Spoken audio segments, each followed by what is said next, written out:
Hey guys, welcome to my channel. I hope you're doing well during these unprecedented times and you're staying home, staying safe, and taking all the precautions that you can to really beat this health and lift your spirits. I have an amazing person here for you who is the author of a humorous fiction called The Final Weekend.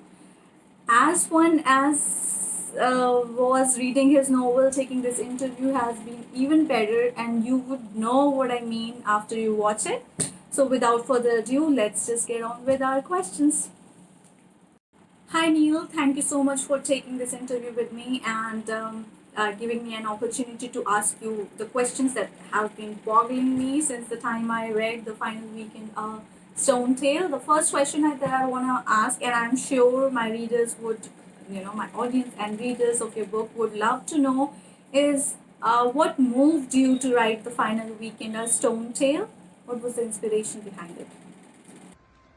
Hey, Ankita. No problem at all, man. Thank you for taking the time to ask me these questions. And I'm really glad you dug the novel. What made me want to write it? I think the main thing was, I wrote it for myself. I knew that I knew I wanted to write something. I think a lot of people say, I want to write something. I've been saying that for a couple of decades now, and I knew, so I kind of did it for that. I knew that if I was 65, that I would look back and I would highly regret not doing it. It's really, really like self-fulfilling, finishing something like this. So that would be number one. The second thing, of course, was I wanted to make people laugh with it. Wanted people to have a good time while writing something that was easy to go through and you didn't have to think a lot. But at the same time, it deals with a lot of issues that we have in contemporary society right now, homophobia, bullying, racism, stuff that I don't really dig. So I kind of planned some of that in there, and there's some other stuff in there that's more than just fun and games and what have you. And so that was my intention, to try and write something fun, but send a message at the same time. I'm sure the readers would agree that Trent is the comic star of The Final Weekend of Stone Tale, and somehow I get an impression that the character is inspired by Alan from The Hangover, the Hollywood movie. So I just wanted to know, am I right? My man Trent. No, I'm sorry, Ankita. He's not based on Alan from The Hangover. I can see why you would think that, though. Trent started out. In the novel, you find out he's been fired from 29 jobs. 29 is actually, my birthday is June 29th, so that's where that comes from. And it started, I've been fired from dozens of jobs for being late, messing around, horseplay, not, what have you. So it started out with that, and then I knew that I wanted to just make him the book is funny as it is, but I wanted him to be like the ultimate comic relief. He has no idea of the future. He just lives in the now. He just thinks kind of like college or youth will never end. So I kind of went with that. It was I wanted him to be that typical, well, not typical college guy, but the guy in college. That we all know and have seen that's like that just doesn't see it ending. So, yeah, that's my man Trent. Which character of The Final Weekend A Stone Tale do you find a close resemblance to yourself? Is there anybody who was inspired by you, or we can see a little bit of you in that character? Which one would that be? Um, there's a little bit of me in each character, some more than others. It would easily be Good Cat. I've led, for lack of a better term, kind of an undiscerning lifestyle. And Good Cat, he's got it pretty good, man. He's got a good job. He's in good shape. He's good with the ladies. But he doesn't really have like anything in his life, anything of real like value to him. He just kind of floats, man. He's the big character arc in the book. Good Cat makes a pretty big change, is all I'll say. So you have to read the novel to see that part. But Good Cat, he's a good guy. Alright, so we cannot close a discussion about the final week in the Stone Tail without talking about, you guessed it, the grandma. I mean, even before she made an appearance in the book, the characters had been so excited whenever anybody mentioned her name that that the seed of curiosity was planted way before she entered the book. So I don't know, maybe it's a visual thinking or something, but I was thinking maybe if there would be a whole book about the grand. Yeah, the motherfucking grandma, man. Oh, sorry, I apologize if I shouldn't have said that. The grandma. I knew about the grandma. She was one of the first few. I think she was the first person I thought of when I knew I was going to write this. The grandma is fantastic.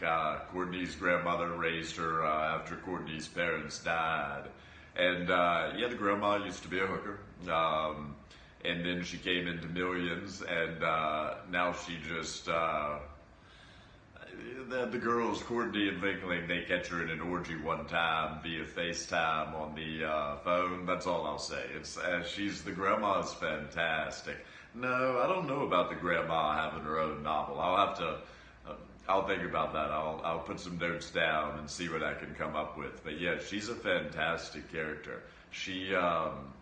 I was hoping that with the synopsis that would kind of grab people's attention. She is really interesting, and at the same time, just like with other things in the novel, she's totally fun, man, and like a blast to be around. She's absolutely hilarious and unforgiving, and very. She's got a high sex drive, man, but she's also like. I mean, Courtney loves her, and there's some real tender moments, some flashbacks. When Ling Ling was bullied in school, and so the grandma, she got him an apartment, and Ling Ling didn't have to put up with that anymore. The grandma's real cool, man. Yeah, yeah. So I'll see. I'll look into that.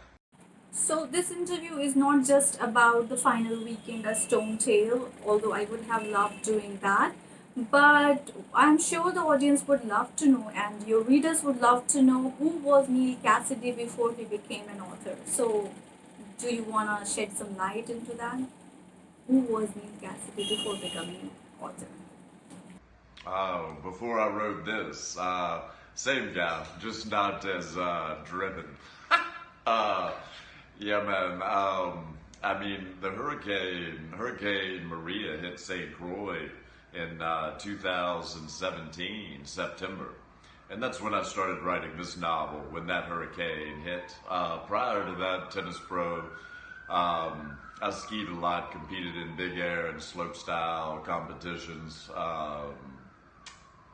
That's about it. I guess I could go back to the undiscerning lifestyle point, but I think we kind of all done that at some point. I just stretched it out a bit.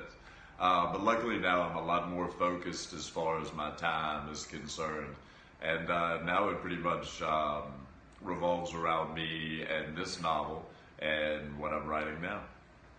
Alright, and one more question that we really would love to know about you is, did you always know that you were, gonna be an author, a writer?